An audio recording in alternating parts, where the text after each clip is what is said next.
Bonjour, une capsule sur la loi d'émail et la loi d'additivité des tensions. Voici un circuit avec trois branches. La branche principale qui contient un générateur et une résistance, une branche secondaire avec deux résistances et une autre branche secondaire avec une lampe et une résistance. Donc on va mesurer les tensions aux bornes de tous ces composants et voir quelle relation on peut trouver entre ces tensions. Je vais utiliser pour cela l'animation de Fête Colorado. Donc j'ai reconstitué le circuit ici.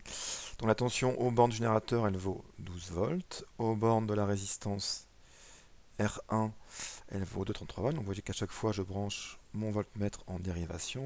Voilà pour UR2. Voilà ici pour UR3. Maintenant, aux bornes de la lampe, j'ai UL qui vaut 4,47. Et après, je mesure, attention, aux bornes de UR4, on est à 4,44 volts. On a toutes les mesures, je vais essayer de trouver les liens entre ces mesures. Si je fais UR1 plus UR2, je trouve 7,56 volts. Si je fais UL plus UR3, je trouve aussi 7,56 volts. Donc déjà, je vois que UL plus UR3 est égal à UR2 plus UR1. Maintenant, je vais m'intéresser à R4 et au générateur. Je peux voir que UR1 plus UR2 plus UR4, ça vaut 12 volts. Donc, UR2 plus UR1 plus UR4 est égal à la tension du générateur.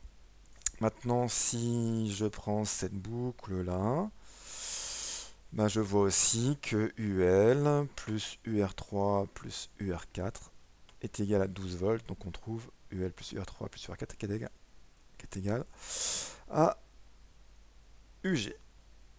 On retrouve ici donc ce qu'on peut appeler la loi d'additivité des tensions. C'est-à-dire que la tension aux bornes du générateur est égale à la somme des tensions des récepteurs dans une boucle qui contient le générateur. J'ai repris le circuit précédent et maintenant je vais représenter les tensions sur ce circuit. Alors, par convention, on présente une tension par une flèche. La convention générateur, c'est que la flèche de la tension sera d'une tension positive est dirigée du pôle négatif vers le pôle positif.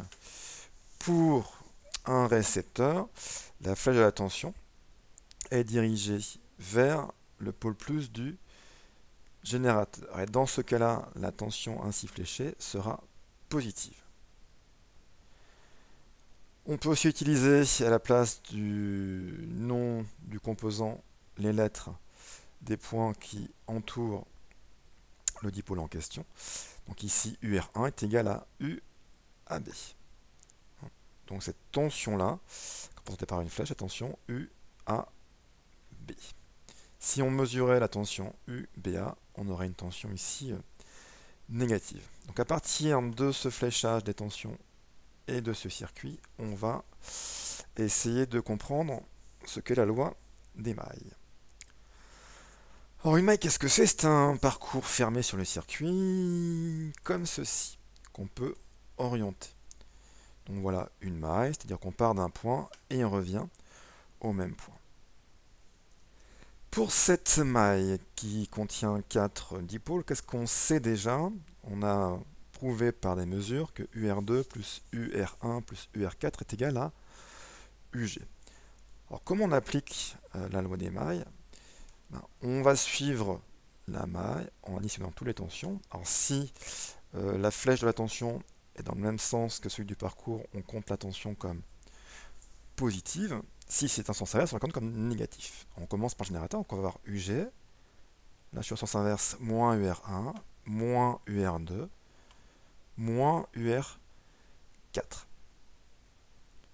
Alors si j'écris ça à partir de la relation que je connais déjà, je sais que ça vaut 0. Donc qu'est-ce que ça prouve ici? Ça prouve que la somme algébrique des tensions rencontrées dans une maille est nulle. On peut aussi se servir d'un lettre. Si j'écris la tension UPP, donc UPP, ça veut dire qu'on brancherait le voltmètre, les deux fils du voltmètre sur le même point, donc UPP serait égal à 0. Je vais décomposer UPP en une somme de tension. UPP, c'est UP UAA plus UAB plus UBC plus UCN plus UNP. Et du coup, ça c'est égal à 0. UP1 c'est quoi? C'est la tension en bande d'un fil, donc ça vaut 0. UAB c'est UR1. UBC c'est UR2. UCN c'est UR4. Et UNP, en fait attention, UNP la flèche serait dans ce sens-là, elle serait vers N, donc ça c'est moins UG.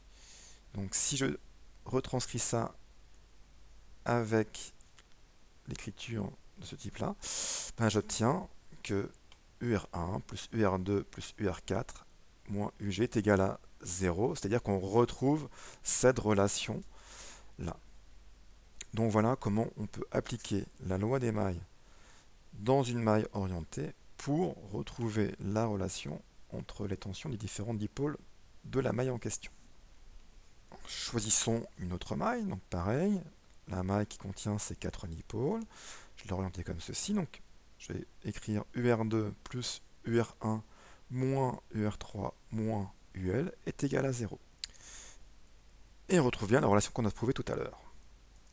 Je peux aussi utiliser les lettres, donc UAA ça vaut 0, ça vaut aussi UAD plus UDC plus UCB plus UBA.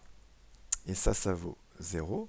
Alors UAD c'est UR3, UDC c'est UL,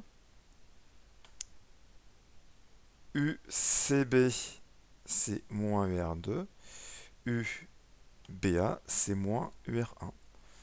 Donc je retrouve ceci, donc on retombe sur la relation qu'on avait prouvée avec les mesures.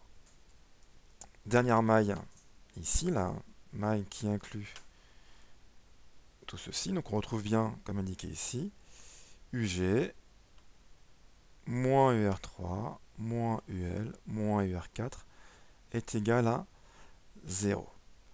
On peut aussi utiliser les lettres, UPP égale à 0 est égal à UPA plus UAD plus UDC plus UCN plus UNP, et ça vaut 0. Là-dedans, donc, UPA, ça vaut 0, c'est un fil.